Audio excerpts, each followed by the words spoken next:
There are stories that cannot begin gently. This is one of them. At 34 years old, a man named Samuel stood at the edge of a cliff above the ocean and believed with every exhausted part of himself that the world would continue perfectly fine without him. He had lost his business. His marriage had ended. His children were living in another city with their mother. He had not slept a full night in 4 months. He was not dramatic, not unstable. He was simply finished, or so he believed. He sat down at the edge. He was not crying. He had passed the place of tears weeks ago. What remained was something quieter, a kind of stillness that frightened him more than the fall. He thought of his children. Their faces came with a clarity that nothing else had for months. His daughter's laugh, his son's habit of tugging his sleeve when he wanted attention. He thought about those things, and then he heard something unexpected. A dog. A small dog, muddy, collarless, clearly lost, appeared from the darkness of the cliff path and walked directly toward Samuel. It did not bark, it did not hesitate. It simply walked up, sat beside him, and pressed its warm side against his arm.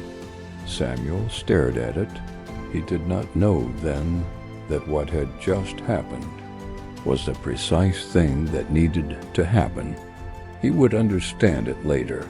In that moment, he simply did not move, and neither did the dog. They sat there together for over an hour. The dog occasionally looked up at him. Samuel eventually put his hand on its back. He felt its heartbeat, small, fast, alive. Something about that heartbeat, so certain, so completely unaware of doubt, reached a place inside Samuel that all of his own reasoning had failed to reach. This animal needed nothing from him. It had simply chosen to be beside him. And in that choosing, something cracked open. Samuel stood up. He did not make a speech to himself. He did not experience a blinding revelation. He simply stood and walked back from the edge. The dog walked beside him. He did not know where he was going. He only knew one step away from that edge, then another, then another. That is all faith ever asks. One step, then one more. Not the whole journey, just the next step.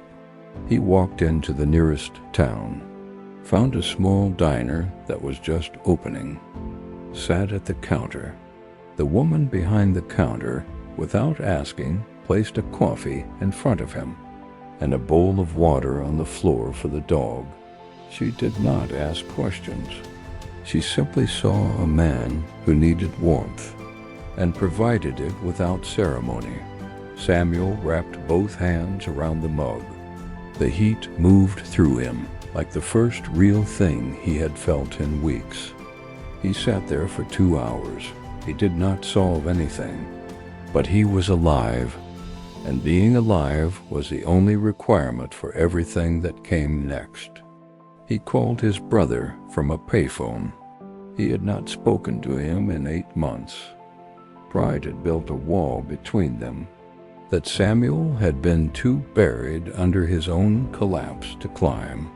His brother answered on the 3rd ring. Samuel said nothing at first. His brother waited. Then Samuel said, "I need help." 3 words.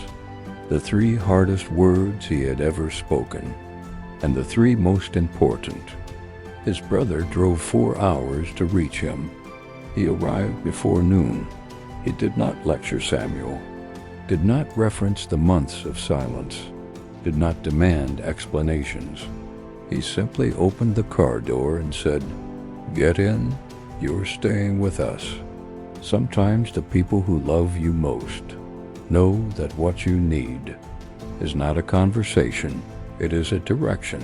Get in. Samuel got in. In the weeks that followed, Samuel began therapy. He had resisted it for years, the way many men resist anything. That asks them to be honest about their interior life. But the cliff had burned the resistance out of him. He sat in that office and said everything, all of it, every failure, every fear, every moment he had pretended to be fine when he was anything but. His therapist listened and then said something that rearranged everything. "Samuel, you have been treating your pain like evidence of weakness, but only people of great depth are capable of pain like this. The question is not what is wrong with you. The question is, what do you do with that depth?" He called his children every evening. At first the calls were short. His daughter was cautious. His son spoke mostly about school and football, but Samuel showed up every evening, without fail, not performing, not trying to explain or compensate, just present, consistently, patiently, faithfully. And slowly the calls grew longer. His daughter began telling him about her friends. His son began asking for his opinion on things. The bridge between them was rebuilt the only way bridges ever are, one plank at a time. 6 months after the cliff, Samuel started over professionally, not with the same ambition that had driven him before. That ambition had been loud and outward-facing, built on what others would think of him. What replaced it was quieter, more precise. Built on a question he asked himself each morning: what can I build today that I would still stand behind? If no one ever found out? That question changed every decision he made. He joined a men's support group. He sat in a circle with men from every background: builders, teachers, fathers, veterans, all of them carrying versions of the same weight. He had never been in a room like that before. A room where honesty was not weakness, where saying, "I am not okay," was not the end of respect, but the beginning of it.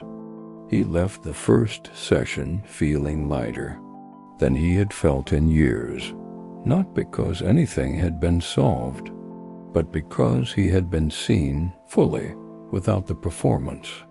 And he was still there, still standing. A year after the cliff, Samuel stood on a beach with his children. His daughter ran into the shallow water, laughing. His son grabbed his hand. Samuel stood very still in that moment. He was not thinking about business, not about what he had lost or what he still needed to rebuild. He was thinking about a dog, a collarless, muddy, purposeless dog that had walked out of the darkness and sat beside a man who had run out of reasons.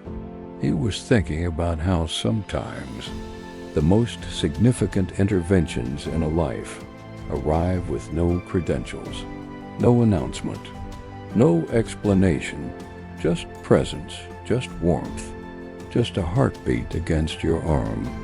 In the darkest hour, Samuel began volunteering with a crisis support line.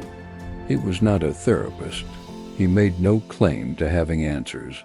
What he had was something no qualification could grant: the authority of having stood at the edge and chosen to walk back. When someone called in the deepest part of their night, they could hear in his voice that he was not speaking from theory.